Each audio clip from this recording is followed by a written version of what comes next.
It's your boy TJ on the DK and Tree podcast, and we're back at it again. And apparently, the NFL is too.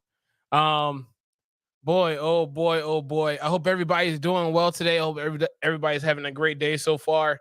Um, it's 6 o'clock Eastern time, so I'm pretty sure some of y'all are on the commute heading home, or not, if not home already. So if so, hope the traffic did you some good. Um, so we got a lot of things to talk about today, man. Boy, oh boy. There were some rule changes that were made. There were some signings that we got to cover. And boy, oh boy. Boy, oh boy. Do we have to talk about Dak and the Cowboys? Oh man, oh man. But we have to. We have to. Okay, so let's start. Let's start with these rule changes, man. Okay, so so the NFL decided that they were going to ban the hip drop tackle. I just want to put this in a perspective for everybody. 2 seasons ago, did anybody know a single thing about a hip drop tackle? Anyone?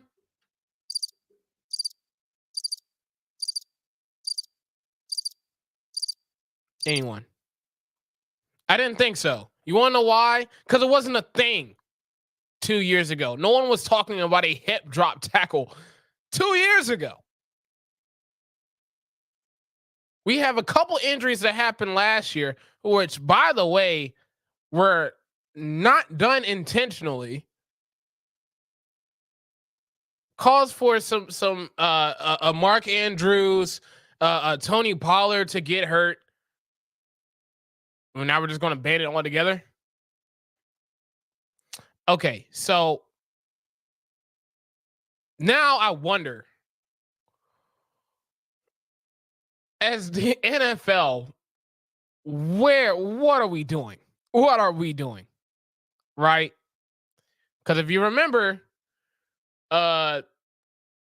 shoot, 7, 8, 10 years ago, 10 plus years ago, they had the whole change about the hit area, about how can't hit above the head. There's a flag. If you hit, if you hit below the knees, that's a flag. 15 yards every time. No dispute. So this was your hit area. Underneath the chin and all the chest. That's it. That's all you get. You don't get anything else, nothing else. Right? Breaking news, y'all. NFL's offensive players have gotten stronger, faster, at a much better rate than ever before. Right? So those tackles were actually for the defense's benefit. As crazy as it sounds, it was for the defense's benefit. Because at this point, we're just trying to figure out how we can avoid them from scoring. Right? So you had the whole hit area situation. And then now we're banning the hip drop tackle?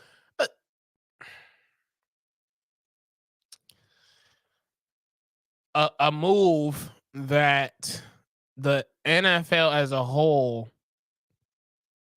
I want y'all to understand that when they said it was banned, it made it sound like it was like whoever did this type of tackle was intentional, like was literally like doing it on purpose to to try to bring someone down, bring an offensive player down, and purposely swing all of their body weight with momentum and have the body weight land on their knees or on their legs on purpose. Seriously?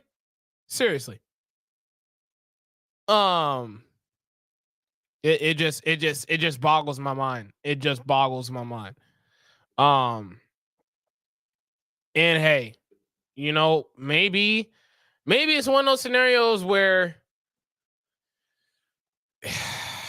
maybe I'm being dramatic. Maybe us fans are being dramatic. I don't know. This seems just right though. I ain't gonna lie. Because how are you supposed to tackle? Are we going in the flag football route? Is that just where it's going? Like, two-hand touch. Touch the jersey. That's it. Like, come on, man. Come on, stop it. So that's just mind-boggling to me that became a thing. And you had a lot of people commenting about it, about how much of a disgrace it is, because it is. There's no other way to put it. There's no other way to frame it. That's literally just what it is. So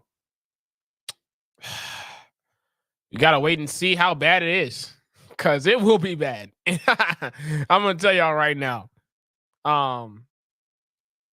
Because tackling was already an issue before this.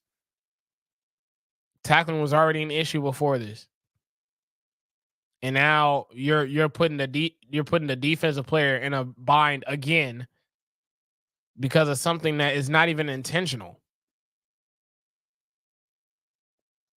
If we're being honest, it's considered a regular tackle.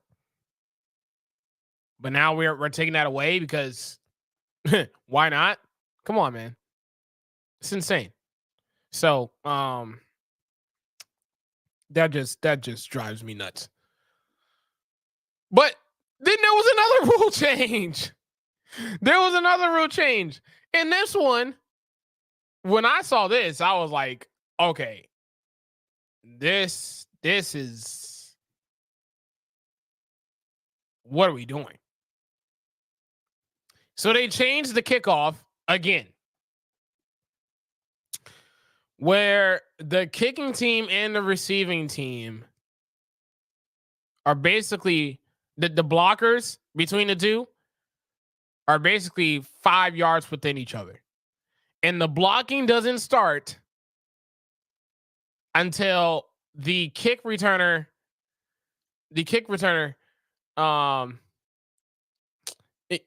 like, come on, ridiculous. Thank you.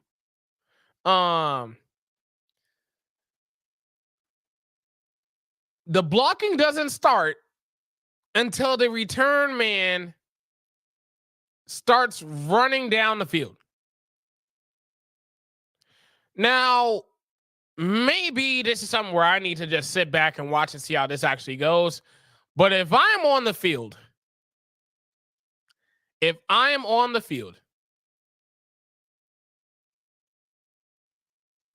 when exactly am I supposed to know that the return man has the ball? Is there going to be like another whistle that's going to be blown? Is there going to be is there going to be some sort of signal to let everybody know, hey, we're going to block.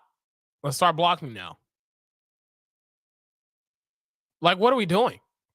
Then on top of that,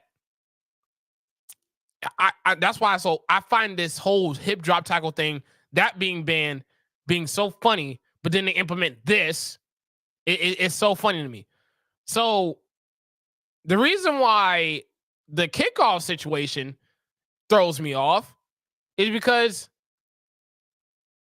it puts the kicker in a disadvantage and a chance for the kicker to get hurt. The same kickers that for some teams, if not a lot of teams, only have one on the roster. Maybe two if they're lucky. So that kicker, that punter, because there's been some scenarios over the past couple seasons where kickers have gotten hurt and have missed significant time. And then you had the replacement kicker that they signed off the street, the punter they signed off the street, try to fill in for that spot. It's happened before. So now basically what you're saying is that it's going to be a turnstile full of that too. Because the kickers are at a disadvantage. All it takes is one block, take them little scrawny selves off the field, and that's it. There's nothing that no one can do about that. But just ignore that, because all the player health and safety is going towards the hip drop tackle issue. Really? So we have the kickoff. That's just I can't believe that this is actually a thing. And by the way, that rule came from what they're doing in the XFL/USFL, which is now the UFL. That they had a that's their rule that they've implemented since the iteration of that rebranding, I guess you could say. Right. So it's one of those things where, yet again, we're going to have to wait and see just how bad it will be, because I posted this on my personal story on Instagram, which is underscore terrific Tom. You see my face, you'll know it's me. You'll see me there. I posted on the story. I said, all right, so now all this tells me is that we're about to have NBA scores, but in the NFL. Like, seriously, it wouldn't shock me if we have a final score of come on, give me a random NBA score. 96-88. Oh, it's one of the most high scoring games we've ever seen. Of course. Because the defense can't do anything. What can the defense do? What can't the offense do? I think that's a much better question. We're going to be having high scoring game after high scoring game and high scoring game after high scoring game for the sake of having a high scoring game. That's what it looks like it's going to be. And I was joking when I posted it on my story, but it wouldn't shock me if that actually ends up being the case this year. It wouldn't shock me at all. It would not shock me at all if we see a final score in the 80s, in the 90s, talking about, oh, this is great. I've never seen so many points put on the board in my life. Yeah. What a surprise. So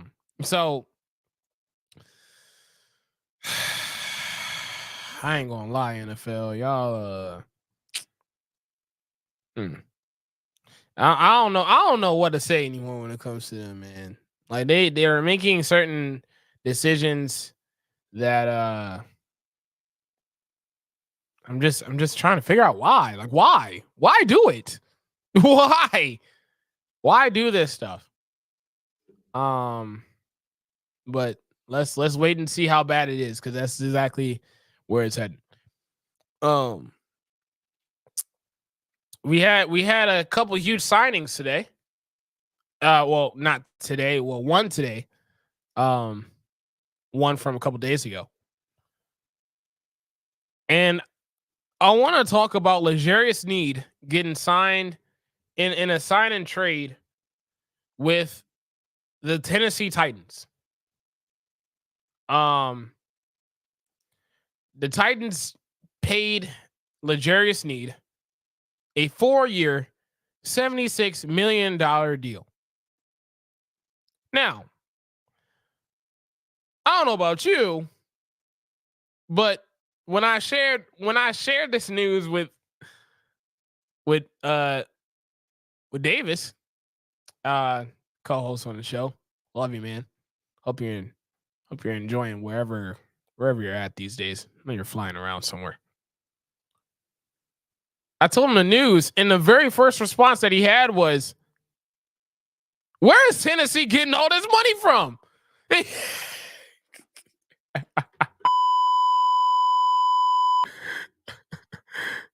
And I couldn't help but laugh because that was the first thing that came to mind too. Where is Tennessee getting all this money from? Where is it coming from? 92 mil to Calvin Ridley. 70 mil to L'Jarius Sneed.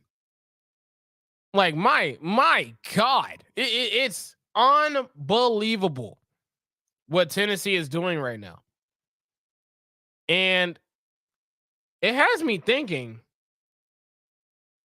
what is the Titans going to get in L'Jarius Sneed? What are they getting in L'Jarius Sneed? And I had to take the time out to point out his stats from last year. He had 3 interceptions, 2 sacks, and he had 41. No, I'm sorry. I'm reading the wrong stuff. Jeez Louise. Forgive me. 2 picks, 1 fumble recovery, 78 total tackles. So for me, I'm seeing that, and that's just from this past year. The reason why that stat line is the way it is because, believe it or not, the opposing quarterbacks did not like throwing his way. They do not like throwing his way. And he has made it to where he could take one side of the field by himself. He's gotten into that upper echelon of corners. Quietly, by the way, which has been very impressive. So Tennessee has Tony Pollard, Calvin Ridley, L'Jarius Sneed, with a lottery pick in this year's draft as well. And I don't know what their draft capital is right now. But I'll tell you this. The fact that Tennessee is making these moves is very interesting.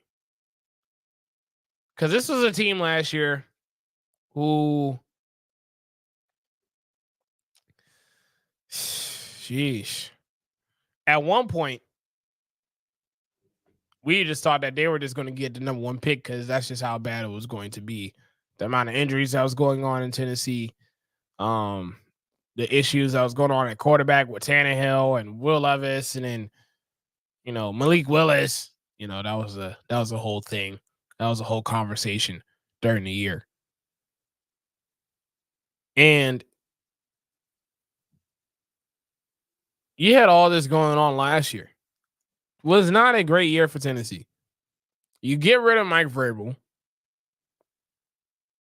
You bring in Callahan at head coach that came from Cincinnati as when he was an offensive coordinator there. And now you're bringing in all these pieces. So similar to what I've said last week about the Steelers, I'm curious as to what this message, what the Tennessee Titans are sending in terms of a message standpoint to the league or to the team itself. Because these moves seem like this is a team that is one great player away to competing for a playoff race, for being in the playoffs, for being relevant in the playoffs. They have an opportunity to do that. That's what these moves are saying. And in a division that has a Jacksonville Jaguars led by Trevor Lawrence and Doug Peterson and a defense that is very underrated. A Houston Texans team that is led by CJ Stroud, D'Amico Ryans, and they brought back everyone and added some pieces such as Joe Mixon and Danielle Hunter. That's what's going on in Houston. You know, by the way, in case you were wondering, Houston won the division last year. Worst to first. And they added pieces. Pieces that helps the timeline that they're in as a franchise right now. Which, by the way, is completely fast forwarded because of CJ and CJ Stroud and what he did last year. Completely fast forwarded now. Then you have the Colts, who is getting Anthony Richardson back, who has Jonathan Taylor for a full season, hopefully, God willing, with some weapons in Josh Downs and Michael Pittman Jr. Hey, Tree. What's going on, Tree? Michael Pittman Jr., Josh Downs, an offensive line that, please, these days, can we just get a clean bill of health? Because if we know anything about the Indianapolis Colts, they could block very, very well. And they have been. They just haven't been able to stay healthy. You could have some question marks about the defense, even though they shored up their cornerback room with bringing back Kenny Moore. But even still, that's the Colts. A team that also is going to make some noise this year. That's the plan, at least. So you're Tennessee, and you're making these moves, and it's like, ooh, okay, all right, I like it. Okay, L'Jarius Sneed, Pollard, Ridley. I'm like, okay, don't know where you getting all this money from, but okay, cool. And it would suck to do all these moves with a certain expectation just for y'all to not even scratch the surface of getting 7 wins this year. That would suck a lot. So, hey, look, it's one of those things where we're going to have to keep a close eye on what Tennessee is doing right now. They look like a team that's starting to put some pieces together, looking like they're being a little bit, like they're ready to go for this upcoming season. Let's see how that goes. So I saw something else today. Dak Prescott and the Cowboys have decided that Dak is going to finish out the season on his current deal. And I saw that, and the first thing that came to mind was, this is bad. This is real bad. Which, as an Eagles fan, this is by far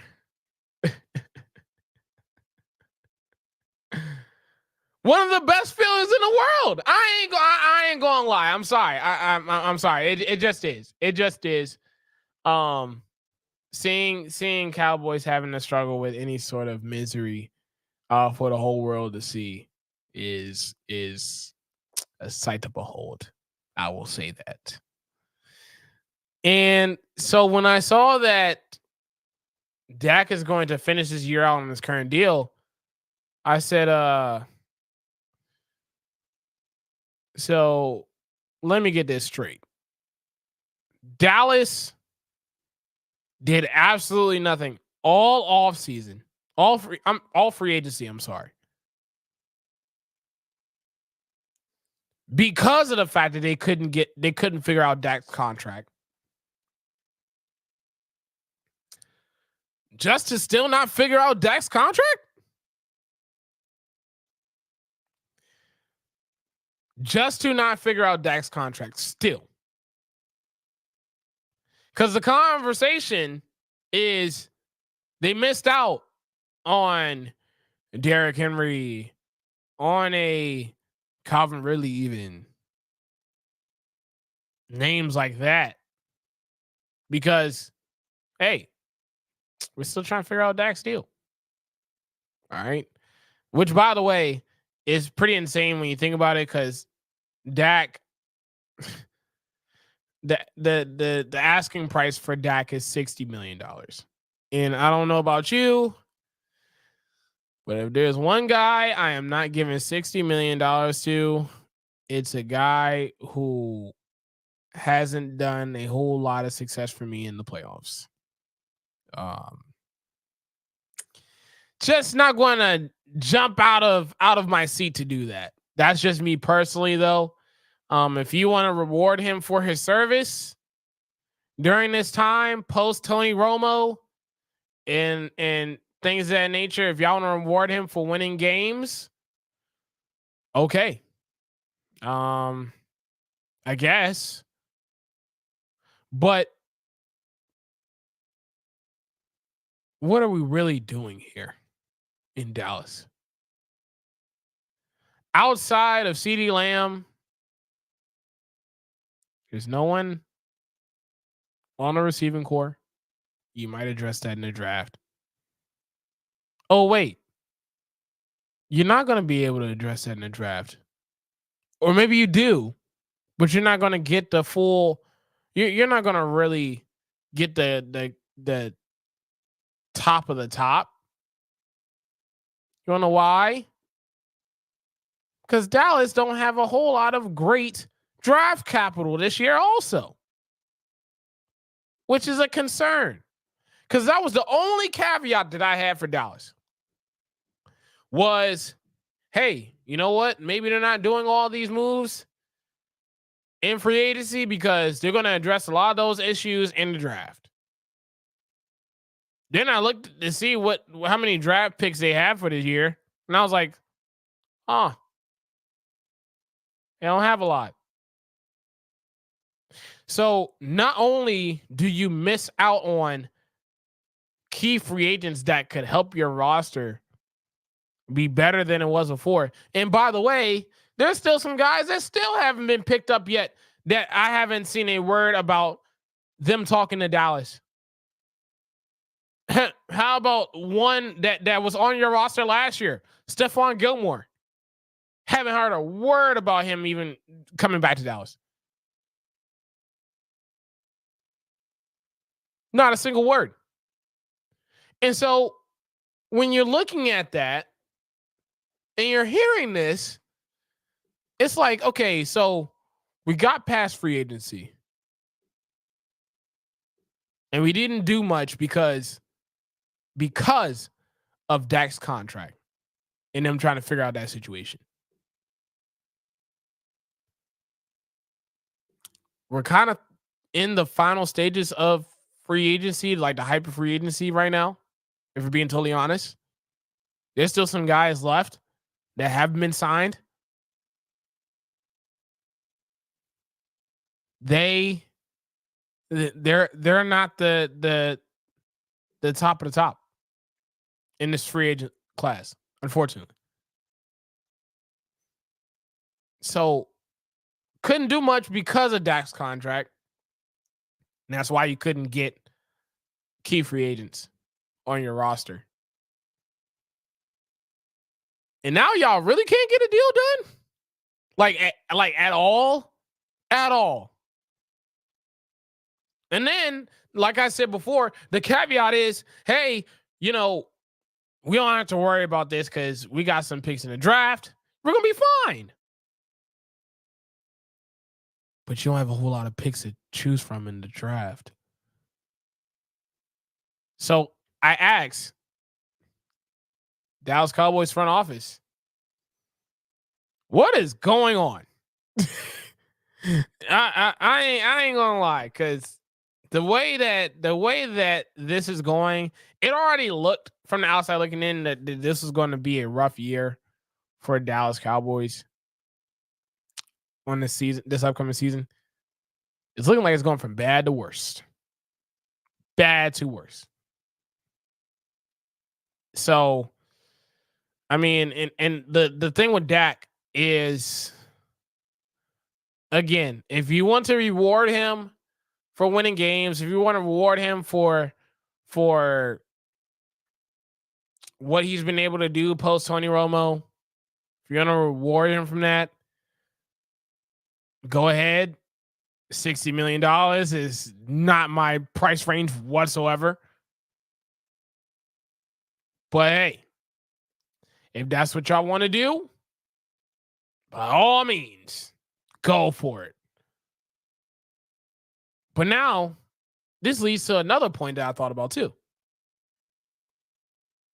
Because y'all decided to let him play out this current deal. Not a whole lot of draft capital. And let's be hypothetical here, right? Let's say Dallas goes on a huge losing streak. 5, 6, 7 in a row.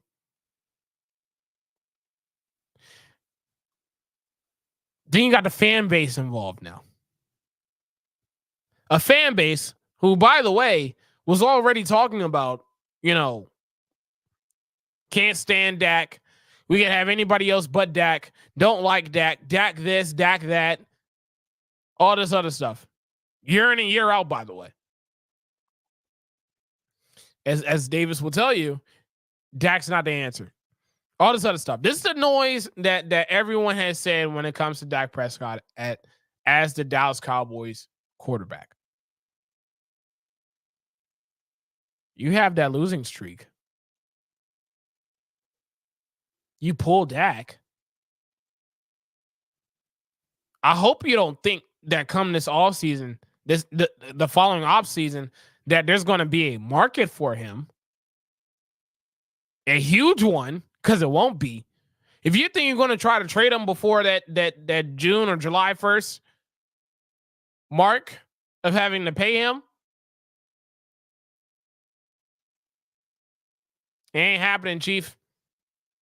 I'm sorry. It's not happening. Not for Dak. Not for Dak. Which really sucks because I think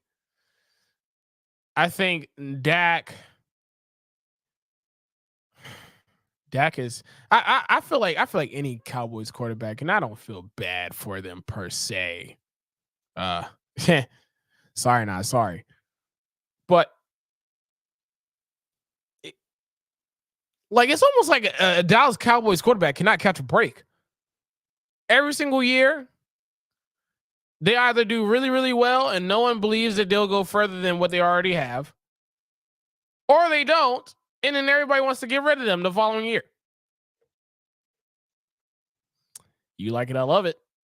You like it, I love it. So it just goes to show that Dallas is really in disarray right now. And hopefully they can solve some of these issues with the remaining free agents that are left. Well, not hopefully for me, but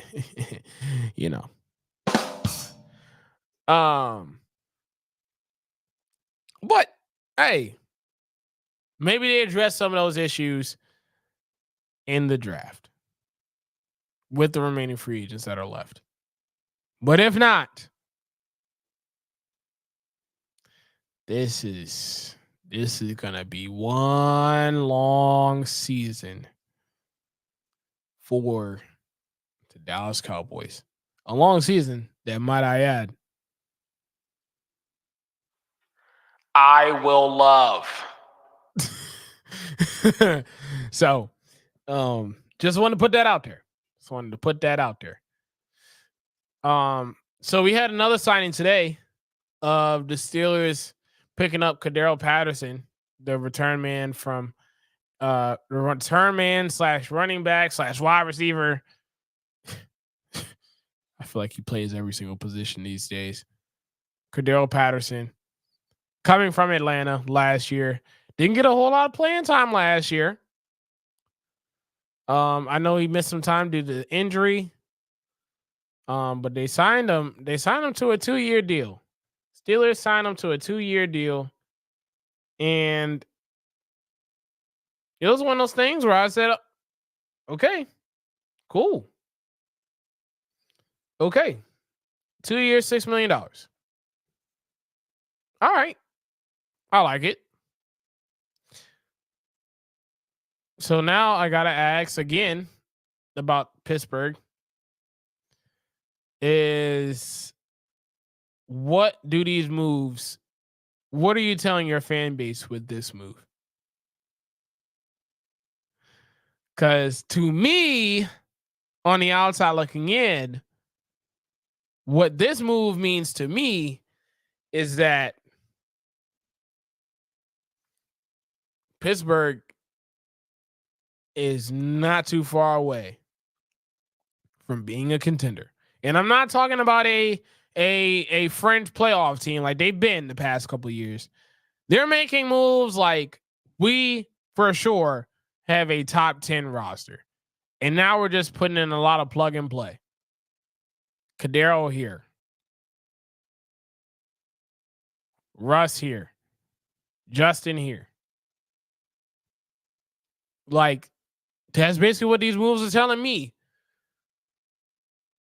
And like I've said last week, and I'll say it again, if you do not get it done with the moves that y'all are making,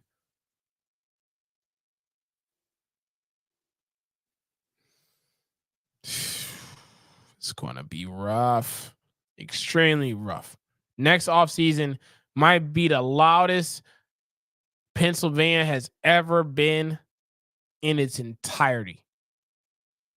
If the Pittsburgh Steelers do not get it done, if they do not go into the playoffs, if they do not shoot, if these moves start right, if they start, I'm trying to tell you, the expectation will grow. If they start picking up some high-end veterans on offense or throughout the rest of the roster, on top of what they do in the draft, which, by the way, they draft very well when it comes to weapons at wide receiver. Hines Ward, Antoine Randall, Antonio Brown, Deontay Johnson, George Pickens. List goes on and on. They do a pretty good job. Okay.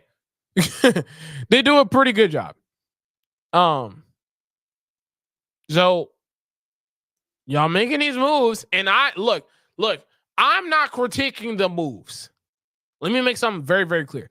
I'm not critiquing the moves itself. What I am ultimately asking is, what are these moves what is the message of these moves supposed to send to your fan base, to the team? Because the message I just mentioned implies that we're going to win at least one playoff game.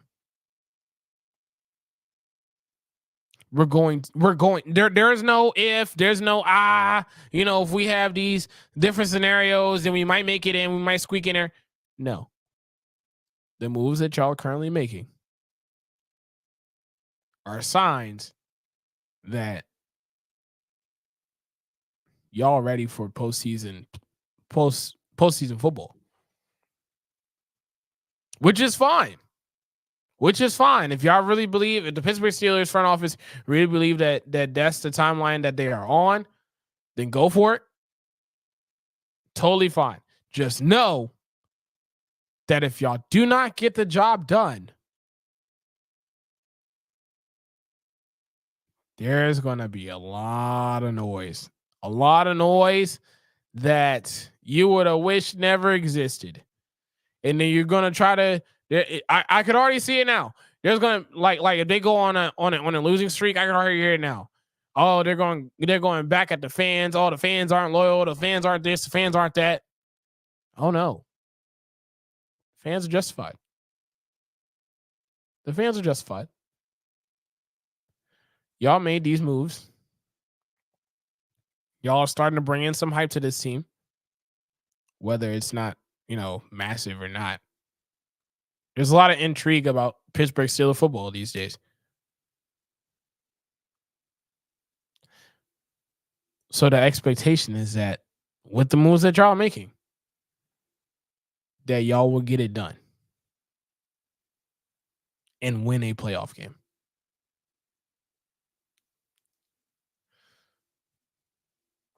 So that is my only thing with what Pittsburgh is doing.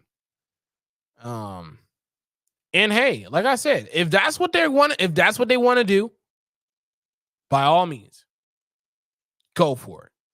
By all means, go for it. If that's what you firmly believe that your roster is capable of winning a playoff game, if that's what you firmly believe, go for it. Go for it. But just know, if you don't get it done,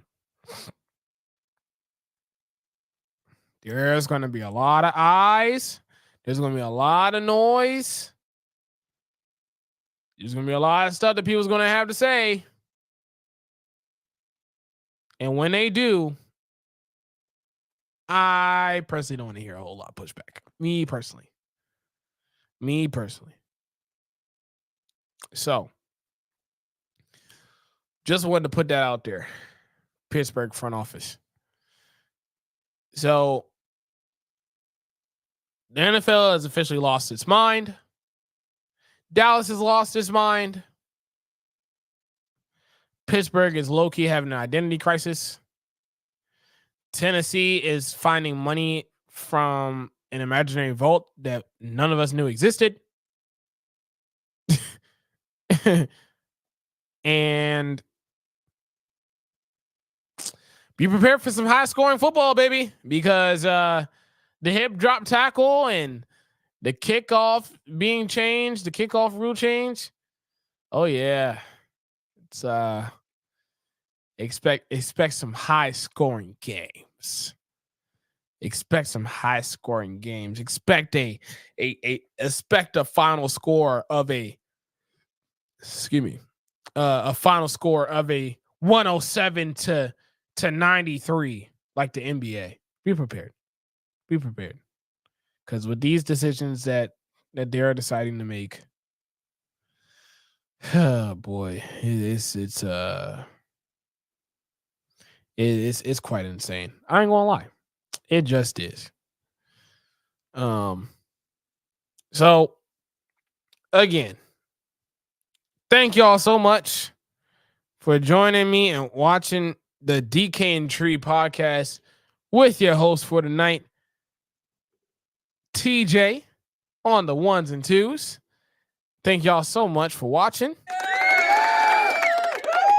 Y'all are awesome, man. Y'all are awesome, man.